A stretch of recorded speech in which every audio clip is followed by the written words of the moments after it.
Good evening, and welcome to the 17th Annual State of the School. Above and beyond, that phrase has become part of the fabric of St. Luke's. It captures that sense of potential that permeates and distinguishes our school.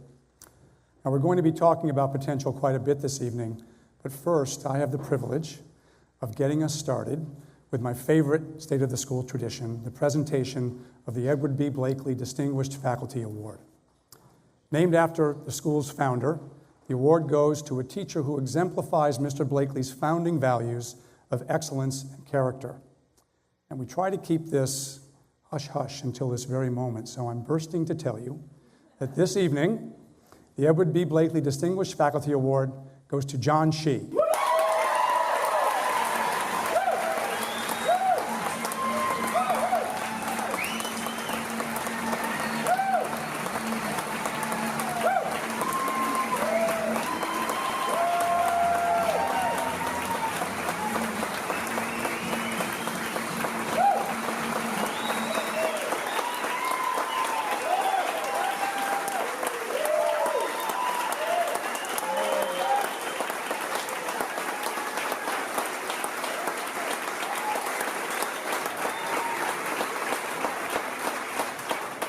John and his team of teachers.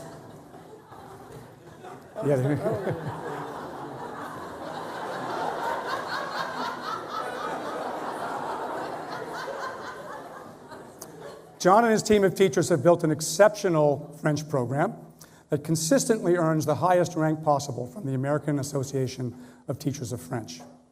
In 2016, John was given the title of Chevalier, or Knight, in the Ordre des Palmes Académique, and you're going to kill me for my pronunciation, I'm sorry. Right?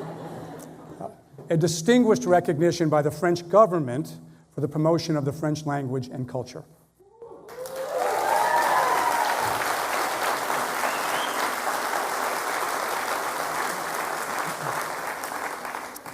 And John is a trailblazer. He and his department have pioneered blended and online learning at St. Luke's way ahead of our peer schools. In fact, John regularly teaches this to other teachers at conferences all over the country. John is also the finest French teacher I've known in my 37-year career.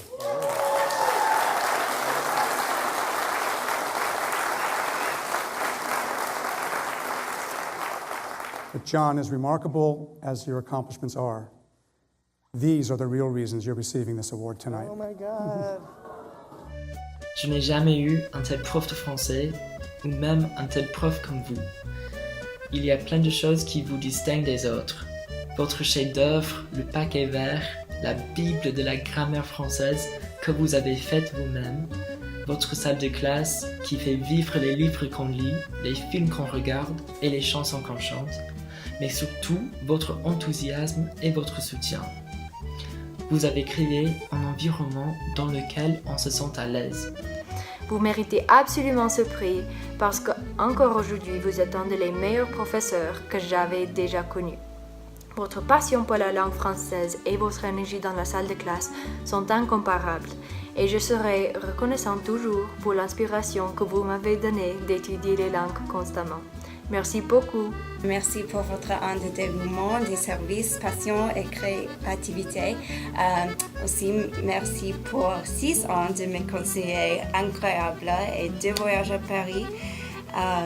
Vous êtes m'inspiré. Je suis professeur des maths à une école en Californie. Et quand je pense de ce que je voudrais que mes étudiants pensent de moi, je souhaite que je puisse être un peu comme Monsieur Shee. J'espère qu'un jour, je puisse être un professeur qui respire la passion comme toi. Félicitations. Au revoir. Et au revoir. Infiniment, Schmet.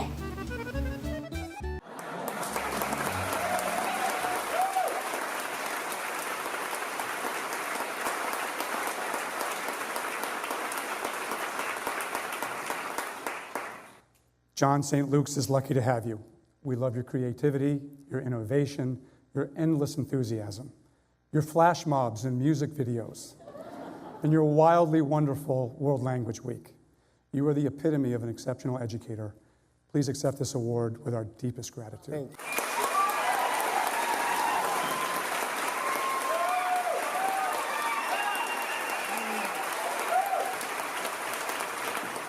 John helps his students discover something within: capabilities, skills, confidence. Tonight we're going to explore the ways that St. Luke's unlocks the potential in all of our students. We'll look at this through 3 different lenses. First, Board Chair James Anderson will highlight the evolution of St. Luke's and the families who go above and beyond to ensure our students reach their potential. Following James, 4 special guests will use personal storytelling to celebrate the humanities and our new spaces and bring to life all the potential waiting in those wings. And last, I'll look at student potential through the lens of our distinct culture. What do we do and not do to help your children thrive? So let's get started by welcoming James to the stage.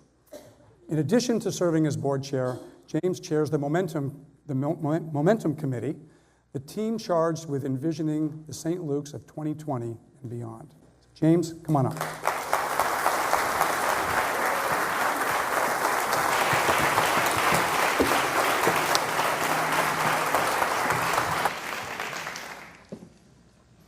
Thank you, Mark. I agree with Mark. St. Luke's is about potential. I believe that's the reason we're all here. We may have been attracted to the school for many different reasons, but we all decided to come here because we believe St. Luke's will help our children go above and beyond. This is something Anne Frank wrote in her diary.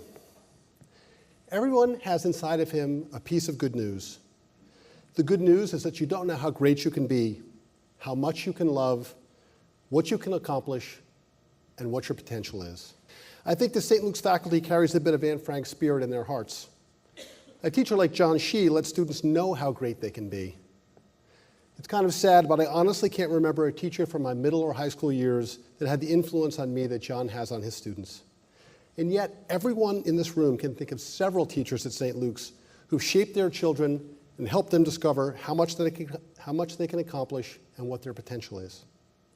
If you're new to St. Luke's, trust me, you will soon have a list of teachers your family treasures. Tonight, I have 3 topics I'd like to get everybody thinking about in relation to St. Luke's potential. 1, I'd like to touch on the breathtaking changes that have taken place at St. Luke's since Mark has been at the helm. 2, a look at the long Maroon line that made that transformation possible. You'll have to wait a second to figure out what that means. And 3, after looking at what we've achieved, we need to ask, how do we keep the momentum going? So let's jump in with St. Luke's transformation. This is our campus circa 1982. A very different footprint than today, and a very different school. Fast forward 20 years to 2002. It was around this time that a visionary group of trustees decided the essential greatness of this place demanded a total facilities upgrade and a robust endowment to reach the potential that the culture and the soul of St. Luke's promised. Wise people that they were, they knew they needed the right leader to make that vision a reality. So 16 years ago, they took a chance on a young, untested, first-time head of school and quite literally hired the perfect person for the job. And there he is. So that's Mark with his family in 2002 and at the ribbon cutting of the Athletic Center in 2003. After the opening of the Athletic Center came this magnificent Selden Performing Arts Center. Then Watson Field at Pedrick Stadium, the Timothy Cantrick College Counseling Center, renovated science classrooms, the Dining Commons, the Faris Family Fireplace Commons, the Center for Leadership and Christine Neuer-Siever Global Classroom. In 2015 came the new Science Wing, the Be Kind Plaza, the Wyckoff Family Black Box Theater, and the Bucci Diamond Class of 2015 Lower Turf Field. This year's edition, the new Arts and Jensen Family Humanities Wings, made possible through the generosity of a few dozen St. Luke's family and friends, is the largest construction project in St. Luke's history. 39,000 square feet of new and renovated space, plus the Class of 2018 Upper Turf Field. This is the capstone of a nearly 2-decade-long effort that has truly transformed St. Luke's and propelled it into the upper echelon of independent schools in this country.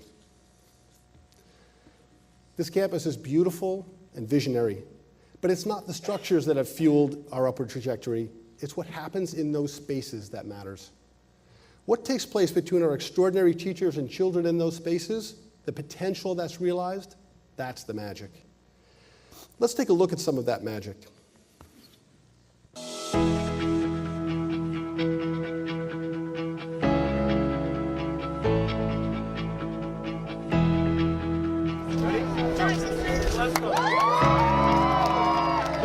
As the students came through on their tours that day, as other teachers have come by, anybody who's come into space has kind of walked in and had this like, moment. The space is really cool. People see how bright it is. It's exciting to everybody, and they see immediately how it's going to impact everybody's attitude. Almost every student who they walk in on the, on the first day of school, they'd say, wow, like it's beautiful, and it's open, and it's light, and we have incredible technology. To go along with the changes in the building, the change in the overall feel to the school and student attitude is really dramatic. I think students now are truly engaged, excited about learning. It's a huge plus to have us more accessible, so now I have students coming in during their free period to work, or they'll come in just to check on their artwork in between classes. Whenever I walk through the cafe, I see students really hard at work, meeting with friends, working together. I think that space is being used kind of exactly as it was envisioned. Our students walk through the library every single day, and to me as an English teacher, being surrounded by books like that is amazing. It's exciting to have really this extended classroom where kids can do a lot of different kinds of learning. There's plenty of options as far as spreading out and putting your work wherever you want. Just having a little more space around the table, a little more room in the classroom, a little more natural light, all those things make it a more conducive learning environment. Sitting and doing work is now more pleasant, perhaps. I'm seeing teachers that I haven't seen very much of other than at lunch. It provides us many more opportunities for co-curricular teaching. The potential for aligning our curriculum is huge.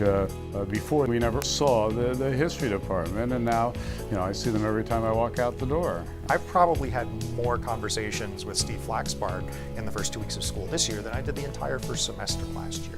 We're right here. We run into each other. We have little conversations, and I think we're all a little bit excited to see where those conversations lead, because they're conversations that really were hard to have before, and now they're happening organically. The best ideas that I think that I've come up with others happen over a coffee in the cafe, not necessarily in a meeting designated for this purpose. So moving into this space has just been, in many ways, a dream come true. Everything is bigger and brighter and friendlier. It feels like a whole new place, yet it's also St. Luke's. I can't imagine a better learning environment.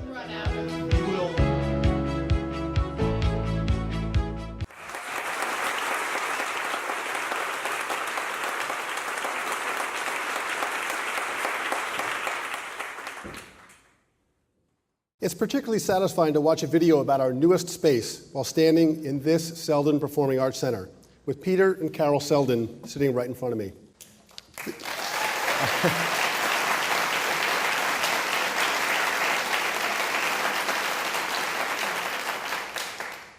The Selden family is part of the long Maroon line. Okay, so what is this long Maroon line? It's an image that comes to my mind when I think of the long line of families stretching back decades who have gone above and beyond to ensure St. Luke's reaches its potential for their children, for our children, and for future generations. I picture the same long Maroon line when I see our graduates leave campus every June and hope that they will stay connected to their alma mater forever. The Seldens took their place in that Maroon line many years ago. They were early believers in the potential of St. Luke's. They not only expected the school to go above and beyond, they were ready to help take us there. In addition to financial generosity, the Seldens gave the gift of time. Peter served as a St. Luke's trustee for 18 years, retiring from the board in 2016. This year, Peter becomes a trustee emeritus. This is our recognition of former board members who've demonstrated exceptional personal commitment through extraordinary generosity, spirit, and leadership. Peter has joined our very own Hall of Fame. Peter and Carol, we thank you. Peter, please come up to receive your gift.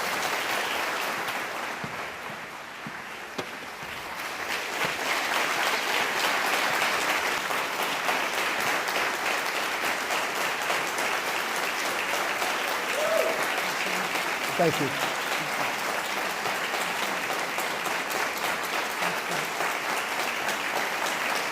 Thanks so much.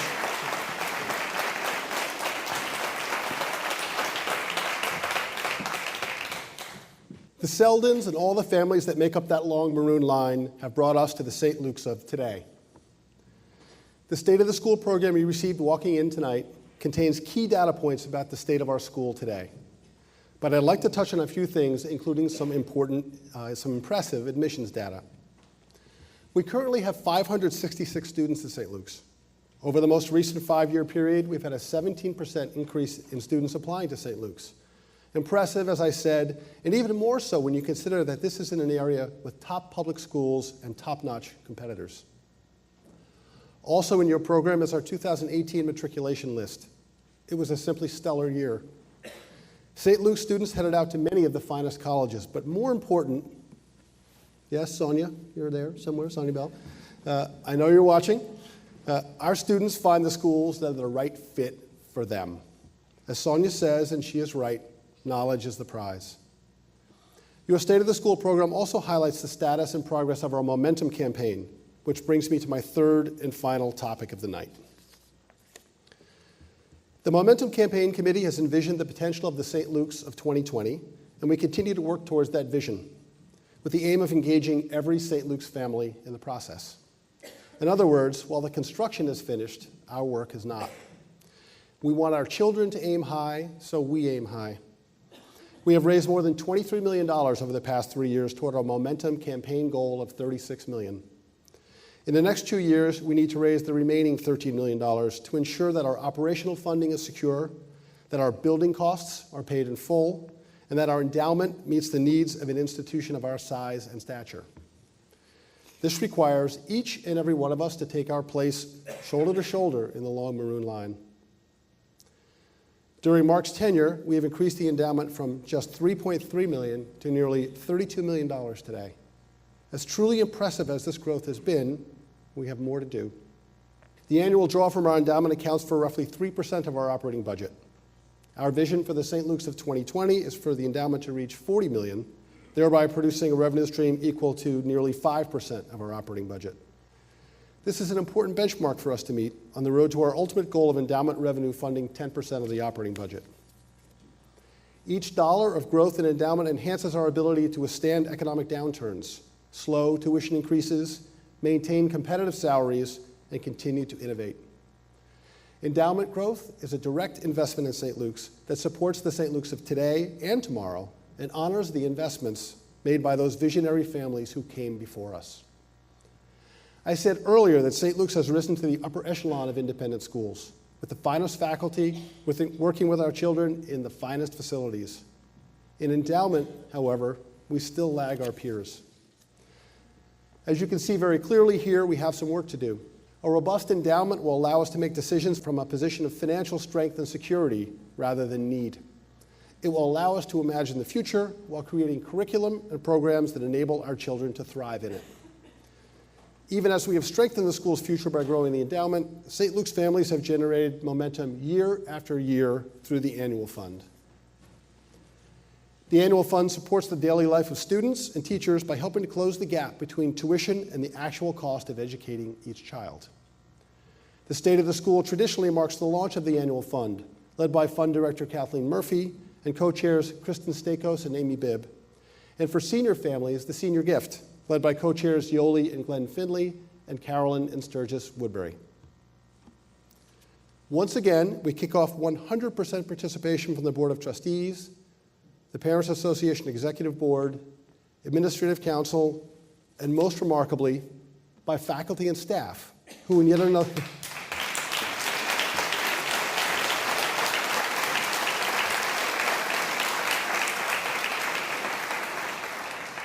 They show us just how far they're willing to go above and beyond.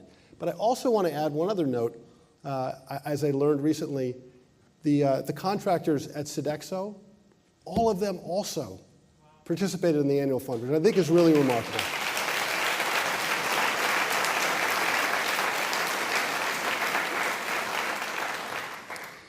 This show of commitment keeps that long Maroon line going and paves the way for the full community participation essential to our success. Last year, 90% of families contributed to the annual fund. When the request comes, I hope you will choose to participate.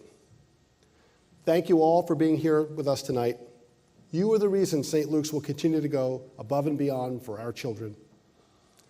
As Mark promised, next up we have 4 speakers who will share their personal perspectives on the potential promised by our new arts and humanities spaces. Please welcome Abby Abbott, Amber Berry, Clara Packman, and Liz Perry.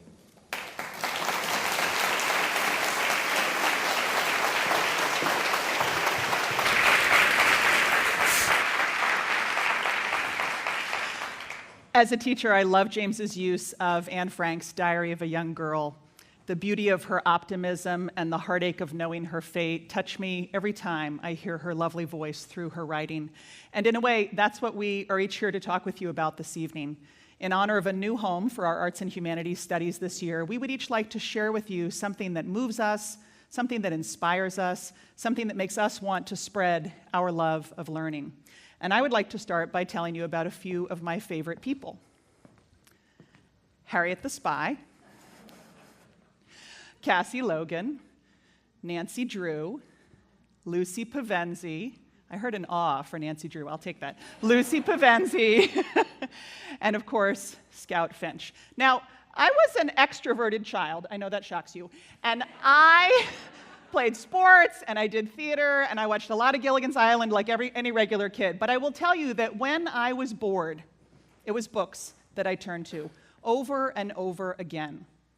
What do books do? What happens to us when we read? Well, I know one thing that happens for me is that I forget that I'm reading. I enter into the world of that story and I see it anew. I see it through the perspective of the characters. Marianne Wolf is a professor of child development at Tufts University, and she recently wrote about this question of what happens to us when we read. She described a process that researchers call perspective taking. Perspective taking not only connects our sense of empathy with what we have just read, but also expands our internalized knowledge of the world. These are the learned capacities that help us become more human over time. I love that line, the learned capacities that help us become more human over time, because becoming more human is about discovering our potential, and Professor Wolf is reminding us that reading is a key way we do that. Another way we discover our potential is through formal training in the arts. I know my own education was powerfully shaped by coursework in theater and in studio arts. The visual arts in particular are important because they teach us to see. Not to see what we imagine we will find when we look at something, but to see the colors and contours of what is really before us. And so in that way, art deepens the practice of perspective taking. It's certainly no accident that one of the first things you learn in a photography or drawing or painting class is called perspective. 100% of St. Luke's students study the humanities every year, and the overwhelming majority study the arts in some form. At St. Luke's, we don't just encourage the arts and humanities, we require them. The study of literature is so important that it's the only course every senior must complete. In our middle school, every child studies the arts in some form every year. And in the upper school, about 90 students are taking currently arts courses to fill their graduation requirement, but what just amazes me is 130 are taking arts courses beyond the requirement. They're busy and they're choosing the arts. Why is that? It's because the arts inspire them, in particular when those courses are taught by our magnificent theater, visual arts, and music teachers. The arts and humanities are central to the vision that we have at St. Luke's of an exceptional education.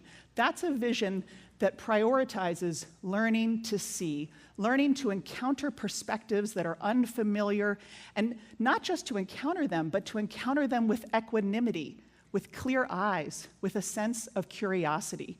Really, you might argue, that's the central project of growing up. Harriet the Spy has a great comment about this.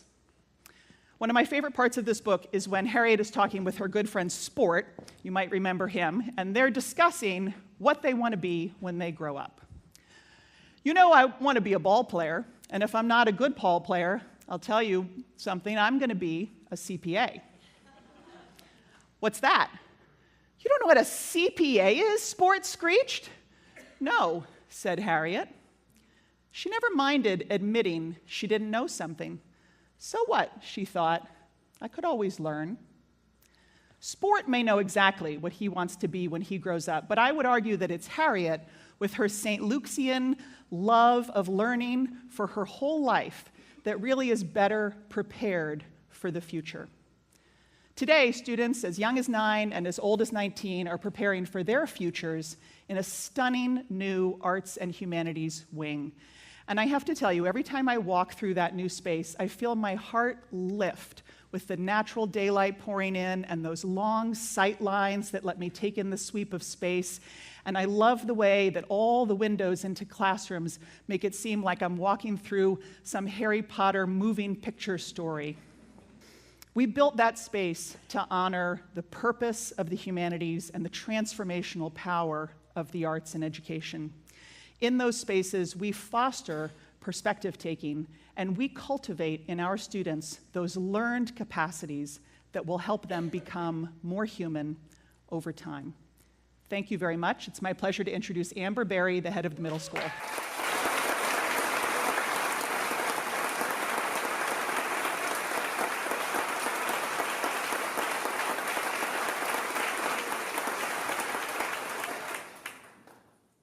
The first book I ever loved is this one, The House That Jack Built. I would ask my mom to read it to me over and over and over again. She would even recite it to me in French, Voici la maison que Jacques a bâtie. And this was years before we had any idea I would one day become Madame Berry. Growing up, we didn't have a lot of books at home, but what we did have was the Westchester Library System. So my family spent a lot of time at the Somers, Katona, Ossining, and North Salem libraries. At that time, when I was young, I think I could take out maybe 15 books at a time. And now, I can take out 50 books at a time for my son. That is both ridiculous and marvelous. In high school, I decided that I had far too much academic work to continue to read for pleasure. Thus began an 8-year hiatus where I only read assigned books. And when I became a teacher, I decided that the best way I could connect to my students would be to read what they read. So over that first Thanksgiving break, I read the entire Twilight series, Team Jacob. And that's all I needed to connect back to reading and to realize how valuable it is in my life. In the middle school, Department Chair Kirsty Tobler for English and teacher Bubba Henson have been outspoken about the critical need for more reading. In a presentation to the faculty in June, Kirsty addressed us and shared with us information that our St. Luke students have shared back with their teachers about reading and their feelings about reading. Well, what exactly are the concerns? We know that as our students age, their reading habits decline. And unfortunately, many of our own students have negative feelings about reading, in particular our boys and our students who are struggling academically. And what exactly gets in the way of students who do love to read? Why aren't they doing it more often? Our students shared with us that there are other things that they would rather do with their free time. And I think we all know that many of those things have to do with technology. They also claim that they're not sure how to pick out a book that they'll actually like. And the number one impediment that even our lovers of reading are facing right now is time. The next one is tough. We asked our students about their families, and the number of students who say that they sometimes, rarely, or never see their parents reading at home, nearly a third. Reading time in the middle school is not new. What we've done this year is we have carved out the time We've named it, and we've attached special parameters to make it a community experience. We now have a middle school librarian, Jean Miles, who is dedicated to teaching our students the skills and habits of mind that they will need to become great readers. She shared with our faculty, right when we came back in August, that 90% of our students will read as long as the teachers are reading with them and they have books available in the room. Each reading period, our teachers are reading with the students. And before the school year even started, we pre-ordered supplemental books so every student can go to their locker and have a book on hand. Our 5th and 6th graders have library time built into the schedule. Our students are allowed to read pretty much anything in print. And we have this gorgeous library that is inviting and welcoming and very well stocked with exactly what our kids want to read, and our teachers too.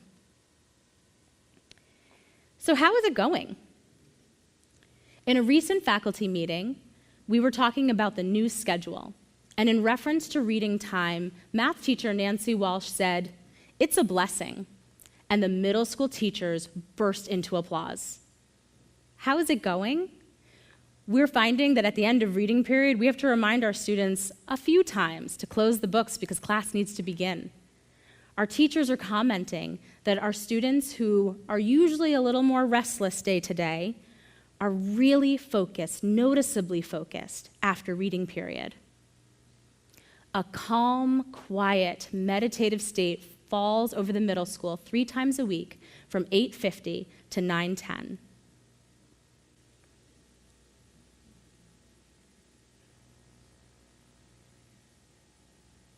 It is beautiful, it is amazing, and it is exactly what our students need. Thank you.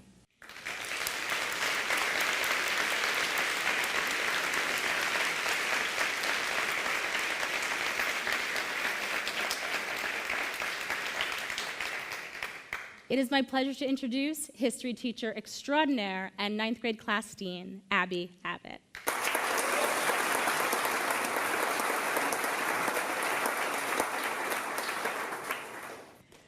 A lot of us have a galvanizing moment from our lives, an inspiring interaction with a teacher that has somehow influenced us in our lives today. I have one of those too, and it happened in 4th grade when my teacher told me, "Abby, you are not special." 4th grade Abby hated that idea, quickly forgot about it, and went on living what she thought was her very special life. I didn't think about those words again until college when I took my first ancient history course.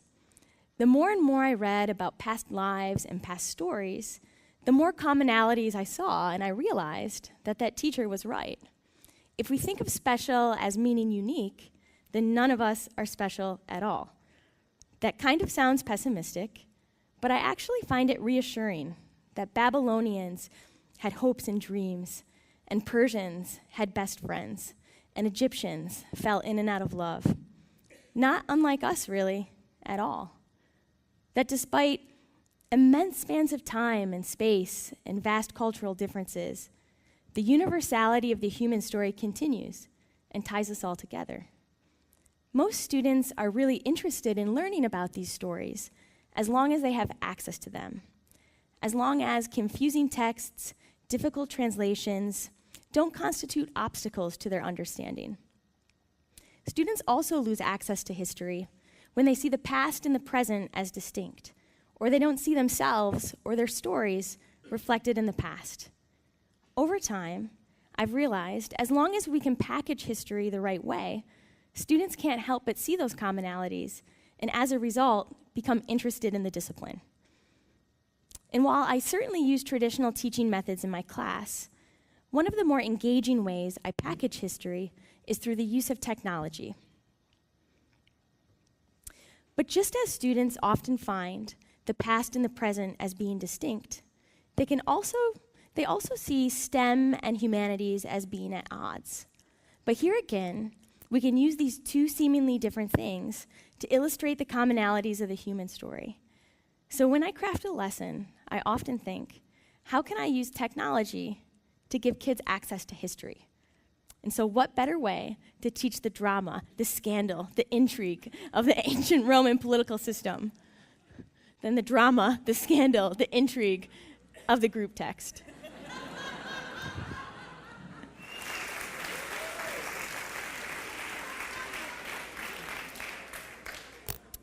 We also use Instagram to teach the key ideas of the Greek philosophers.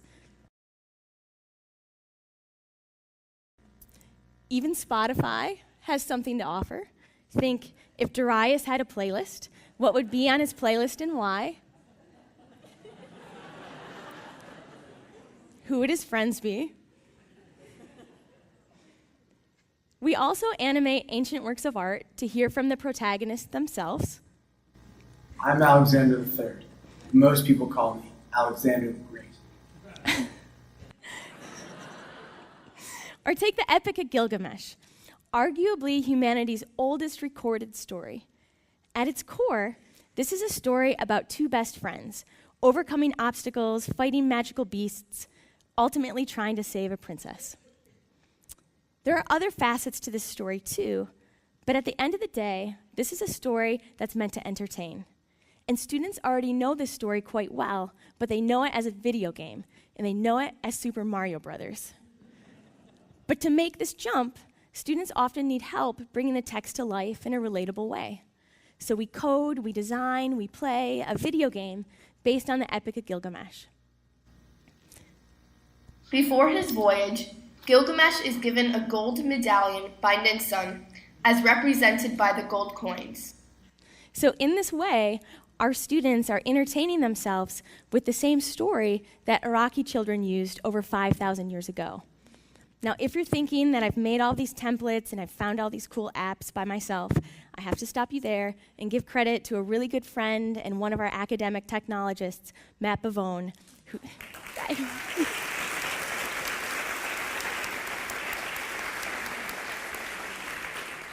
who's been instrumental in making these ideas a reality.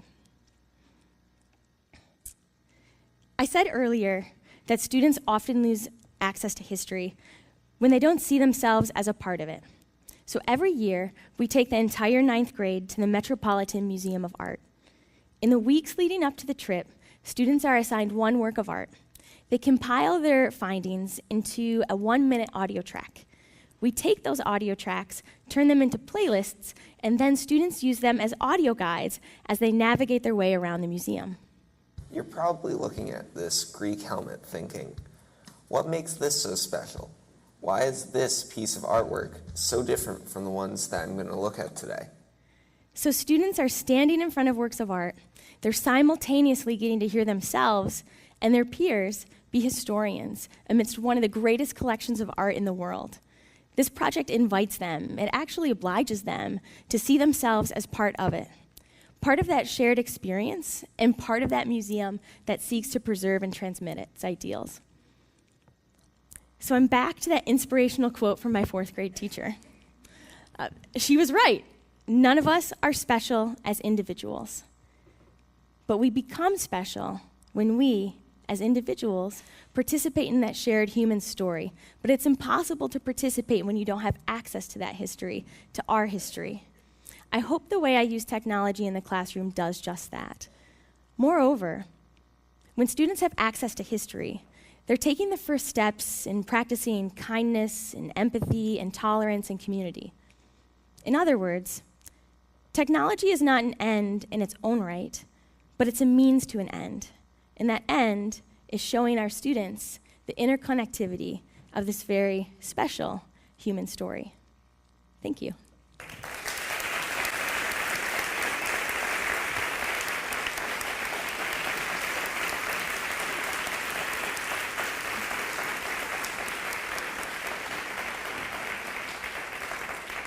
I'd now like to welcome a student that happily inhabits the intersection of the arts and sciences.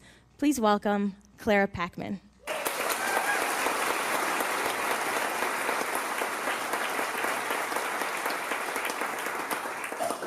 I'm going to kick this off by telling you the story of my life. but slightly abridged. I've had the same diary since I was in 4th grade, the same age Mrs. Abbott was when her loving and supportive teacher told her she had absolutely nothing special about her. Looking back on these entries allows me to see what kind of a person I was before I was, well, truly a person.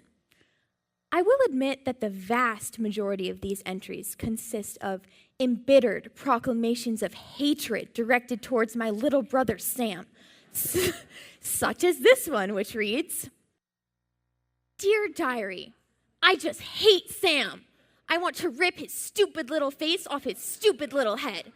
I know Santa will see this, but too bad, because this is just the way I feel, and I'm just letting it out. I hope he understands."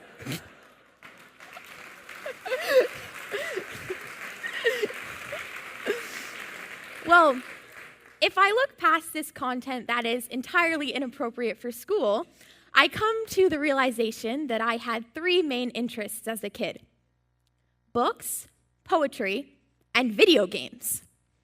Here are a few more entries that illustrate my different interests.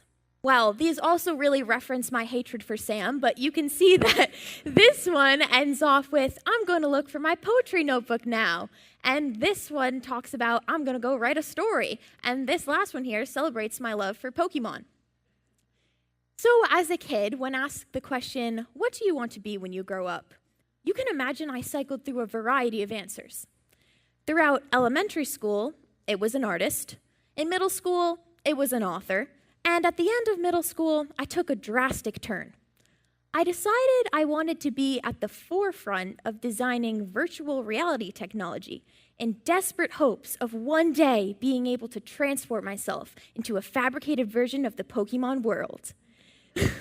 That then somehow morphed into the goal of becoming a neuroscientist, and now that I've finally matured enough to get my priorities straight, I've realized I want to be a combination of all of it. Over the summer, I was at Oxford for a week to study critical thinking. Here's a picture of me and my group thinking very critically.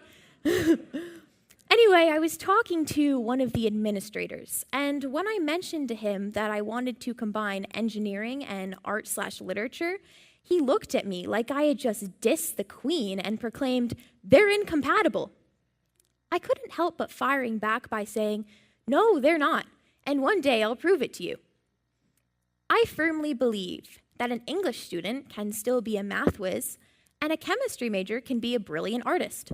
There's no need to trap students into academic compartmentalization because it forces them to believe that they can only be good at one thing and in turn prevents them from realizing their full potential. Luckily, St. Luke's is a school that encourages exploration across many different disciplines. I was so thrilled when I heard that they were tacking this new Arts and Humanities wing right onto the edge of the science hallway, because to me, it represented the symbolic merging of my 2 passions. This year, I've seen beautiful pieces of art made with the crazy technology in the design lab, and every time I walk through the art gallery to get to my science classroom, I give a little "I told you so" to the Oxford man in my head who's still shouting, "They're incompatible." However, the Oxford man still wants to know how I'm going to change the world with my fever dreams of artistic computer science, and maybe you do too. This year, through the STEM Scholars Program at school, I've been given the opportunity to independently pursue a project of my own invention. So, much to my 4th grade self-satisfaction, I'm making a video game. But I couldn't bear to do something STEM-related without adding a humanities flair. So this game's going to be different. It's a game for change, which means it intends to impart some social or personal lesson to the player via the storyline and gameplay. Here's a shot of my game in development. Designing a game for change means I get to do all the art, devise a complex storyline, code the whole thing, and then investigate the psychological changes within the player. So I really do like to think I found a way to be an artist, an author, a VR designer, and a neuroscientist all at once. Take that, Oxford man.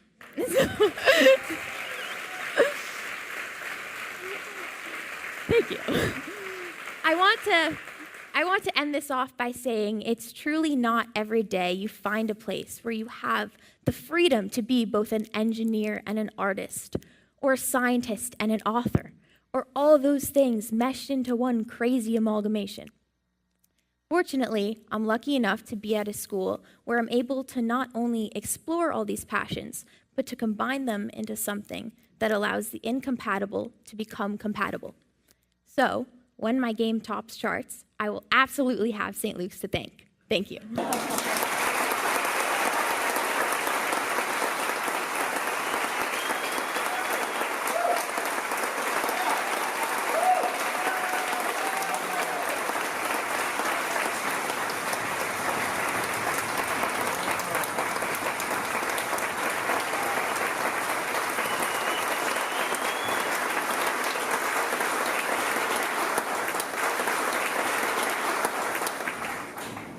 Liz and Amber and Abby and Clara, thank you for sharing your inspiration, your stories, and your love of learning. Thanks so much.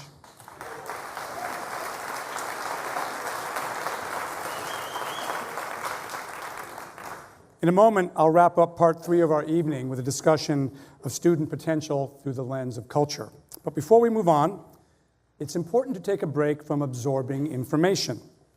Remember that point, please. It's important to take a break.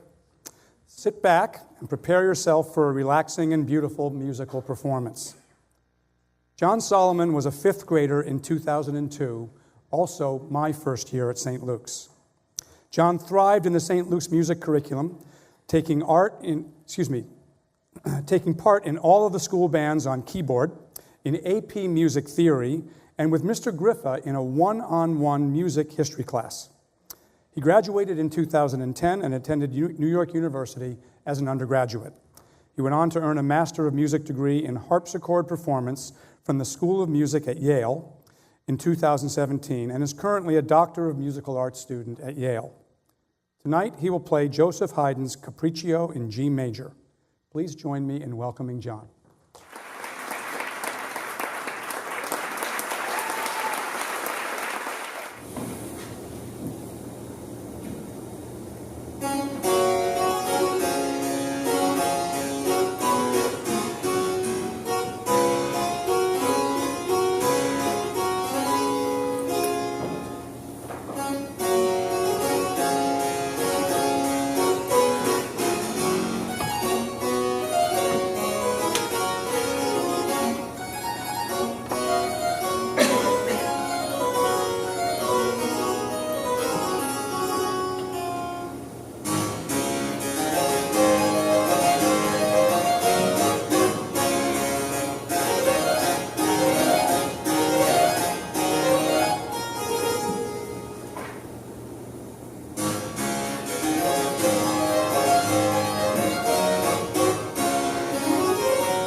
That was beautiful, John. I would even say masterful. At Dale Griffith's invitation, John also will perform and teach several music classes tomorrow morning here with our students. Thank you, John.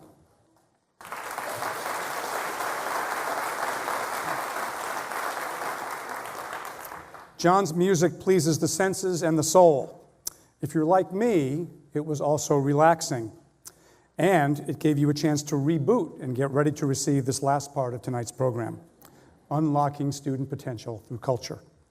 I want to start with a third-party observation about St. Luke's and our distinct culture. St. Luke's is a thriving, prospering, independent school. The visiting team found the students to be engaged and engaging, and the faculty to be extraordinarily devoted to the mission of the school. This statement came from a visiting committee that spent 4 days at St. Luke's in April. That visit was one part of the New England Association of Schools and Colleges accreditation process, an in-depth review of St. Luke's to ensure that we are doing what we promised to do. Here's another statement that jumped out at me. The visiting team found St. Luke's School to be a warm, kind, ambitious, innovative, welcoming, and kind place. That double mention of kindness is not an error on the slide. The committee actually wrote kind twice. No idea if that was intentional or Freudian, but either way, it's good. Is it just me, or could you read and reread that all night? Ambition, innovation, and kindness. What a combination. If you've watched St. Luke's move into the upper echelon of schools, as James mentioned, nothing can make you happier than to hear that our reputation includes being distinguished for our kindness. I know, without a doubt, that this warm and humane element of our culture distinguishes St. Luke's and gives our students an advantage. In fact, our warmth and kindness are what open the gates to ambition and innovation. You don't have to look far for evidence that a narrow or too intense focus on academic achievement doesn't bode well for students or for the people they become when they are no longer students. Colleges are filled with achievers who are lost. They don't know their purpose beyond being a great student, and when times get rough, they doubt their human worth. Headlines like this force us to ask, what good are top grades in colleges if we produce young people without the skills to achieve professional success or the emotional well-being to lead healthy, productive lives? At St. Luke's, we believe the well-being of our students trumps everything else. If we want our students to thrive, we must build their ability to connect, to manage challenges, to rejuvenate, and to navigate life's ups and downs. We need to consistently evaluate our own culture and ask, is what we're doing good for students? We have many tools and programs aimed at fostering our culture of valuing student balance, resilience, and well-being. Let's start with something pretty basic and essential for strong performance, but elusive for many students: sleep. If you follow the local New Canaan news, you've seen the battle over school start times playing out in the public schools. Many parents are complaining about early start times and sleep deprivation, but administrators are still weighing the costs and complexities associated with a schedule overhaul, so they're buying time by putting it off for another year. At St. Luke's, we did the research. We saw the facts, and we made a decision that serves children better rather than cling to false notions of rigor and the outdated habits that keep most schools from making changes in the best interests of kids. We piloted a 2-day late start in 2016, and this year made the move to an 8:30 or 9 a.m. start for all of the upper school and 8 or 9 a.m. for the middle school. We've also examined our own practices when it comes to homework. I think we all agree that students need to handle a reasonable at-home workload. It teaches time management and discipline they'll need at college and in their careers. But an unreasonable amount of homework creates excessive student stress and impairs performance. As Liz Perry says, we do our students no favors by loading them up with so much work that in effect they have a whole second shift of school when they get home. Let's be honest here. Many schools and many parents at these schools puff their chests out about their supposed rigor and do nothing to abate norms of several hours of homework per night. They also perpetuate the assumption that student sleep deprivation is either a necessary evil or part of the training and discipline students need to get to the right college and prepare for life's challenges. Quite simply, that's baloney. Let's be honest in saying that we haven't fixed this. But our faculty is committed to reducing unnecessary homework, to helping students have more manageable evenings, more balanced lives. For the third year in a row, we've set aside 12 days when upper school students have no assignments due, no quizzes, no papers, no tests, nothing. Many of these days come after long weekends and religious holidays, and we have almost entirely eliminated homework over winter and spring break. While many parents at public and private high schools do complain about the relentless mountain of homework, we observe how uncommon it is that schools actually try to address the problem. St. Luke's has taken action. Our students work incredibly hard, and they need true breaks from the to-do list of school. Now, our next initiative might be a little less popular with students.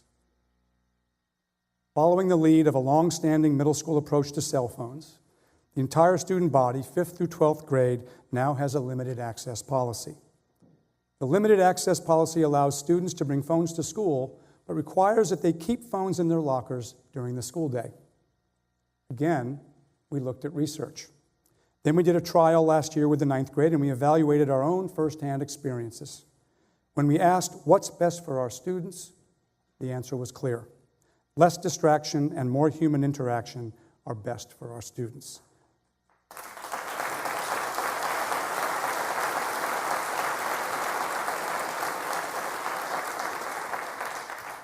So we took action. We've designed each of these steps to set students up for successful learning by intentionally removing obstacles to personal effectiveness, insufficient sleep, too much homework, and constant distractions. We deepen a culture that enhances students' ability to achieve their goals and pursue their dreams. And there's something else, perhaps our most powerful tool for enhancing mental effectiveness. That's mindfulness. Note this statement from The Mind of the Leader, published this year by Harvard Business Review and which garnered the largest pre-order of any book ever published by HBR. Mindfulness is about generating greater mental effectiveness so that you can realize more of your potential on both a professional and personal level. That's me with the book's authors, Jacqueline Carter and Rasmus Hugard. Mindful practices, including meditation, are gradually joining more traditional teaching and learning at St. Luke's. It's not happening by policy, but it's intentional, and it's something that will come to distinguish us. That's me with Ty Whelan's 5th grade class last year when Ty invited me to lead a meditation for his students. And a few weeks ago, I did the first upper school meditation of the year, and at Amber Berry's request, I gave the same talk to the middle school 2 days ago. New parents, these weekly meditations are personal reflections by students and faculty. A brief talk on Thursday mornings in which someone shares a personally meaningful experience and a lesson learned. My meditation was about meditating. My goal was to let students know that all of us struggle with stress and distractions. It's part of life, and it's part of school. Stress is a necessary, beneficial part of growing. You can't avoid it, but you do need breaks from it. Whether it's meditation or John Solomon's beautiful music or drawing or staring at the sky, giving our brains a break not only feels good, but it also helps us perform better. That is the big neuroscientific breakthrough of the last decade or so. Give your brain a rest, and you come back stronger. Our belief in the power of mindfulness practices to help our students recharge, focus, and be more effective led us to launch our own Mindfulness in Education Conference in 2016. This conference has featured internationally renowned speakers and attracts parents and teachers from all over the area. And we're already busy planning the next Mindfulness in Education Conference for next fall. I hope you'll come. And I hope you notice the pattern in my examples.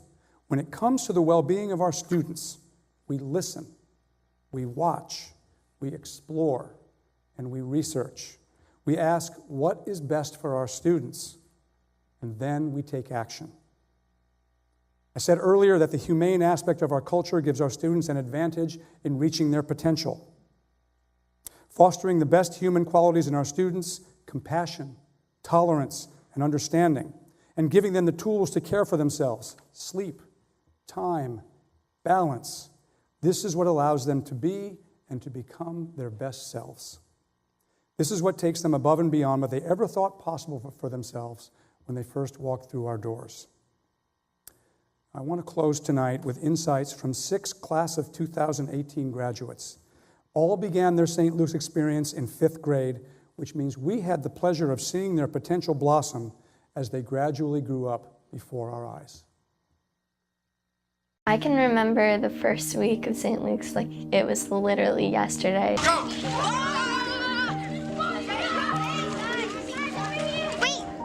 My teacher was Mrs. Olson, and she obviously could not be sweeter. She always was so kind and so welcoming of everyone.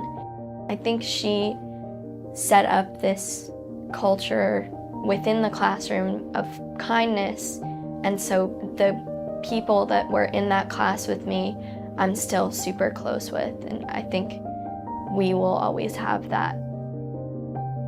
I remember after 5th grade, I was really into math, and I was doing well in the class. And we talked with some of the teachers, and they were just like, yeah, you can, the next year you can take a more advanced math class because you have this genuine interest in it. All the teachers are really supportive. If you're interested in something, they're definitely going to make sure that you have the right resources to better explore that. I think in middle school, by letting me explore as much as I wanted to, that really set the foundation for my success in high school. You are encouraged here to be an active thinker and learner and really taught to love learning. You know, the course load here and the workload can be intimidating at times, but the teachers really encourage you to step back, take a breather, and to attack it with a different perspective and really budget your time well and manage your sort of emotional drive well into tackling that maybe all the homework you have for one night or studying for that test or that paper. And I think that's a great skill to have for life. Forming such strong relationships with teachers is really where I've found success, is the smaller classrooms and really getting to dig into things and honestly take tangents into where I'm curious or where my questions lie. A classroom is almost a community, and it ebbs and flows and it goes back and forth. And just being understanding of the student life, involving themselves in the classroom, but not speaking down to us. And while they may be leading that discussion or that lesson, they're still a part of it. And I think that's really special. Confidence has always been something that I've struggled with ever since coming to St. Luke's. Starting in 5th grade, a lot of my teachers noticed that I would typically have the right answer. I would just either be really shy, or I wouldn't want to contribute, or I was just so sure that I was wrong.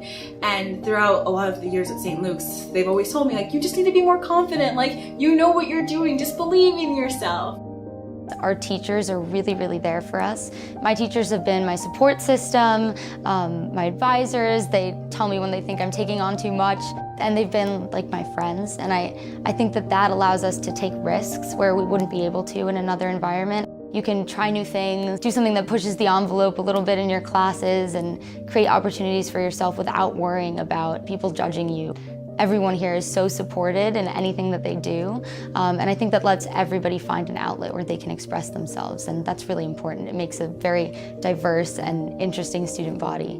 I don't think I'll ever be able to forget how I've progressed and grown as a person here, because it's really been so fundamental to who I am. Those are some of my favorite people in the world, and some of the smartest people I've ever met have been my teachers here at St. Luke's.